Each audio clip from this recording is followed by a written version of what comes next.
Zikir kemema Allah, Allah Allah ya Allah, Muhammed Resulullah. Zengin bunu tümütüm, Allah Allah ya Allah, Muhammed Resulullah. Namece Abu Bekir, zikir kenu tümütüm, Allah Allah ya Allah, la ilahe illallah, Muhammed Resulullah. Namece Ömer'u, adaletli lideru, Allah Allah ya Allah, la ilahe illallah, Muhammed Resulullah. Namece Osman'u, çıkarın gönenu Kur'an'u, derde derman imanu, Allah Allah illallah, Muhammed Resulullah.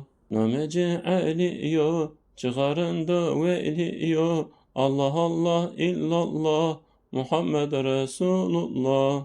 Zikir kemema Allah, Rahman Rahim o Allah, la ilahe illallah, Muhammed Resulullah. Zıven vanu tümütüm, Allah Allah ya Allah, şükür kenu tümütüm, Allah Allah ya Allah, la ilahe illallah. Namece Abu Bekir, zikir kenu tümütüm, şükür kenu tümütüm, Allah Allah ya Allah, Muhammed Resulullah.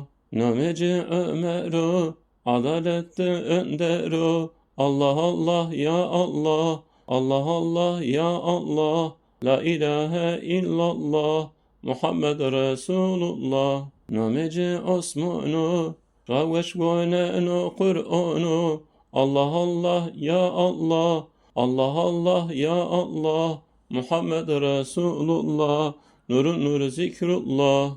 Namece Ali'yu, çıkarında veli'yu, namazında deli'yu, Allah Allah ya Allah, la ilahe illallah, Muhammed Resulullah. Zıven vanu tümütüm, Allah Allah ya Allah, şükür kenu tümütüm, Allah Allah ya Allah, Allah Allah ya Allah, Muhammed Resulullah.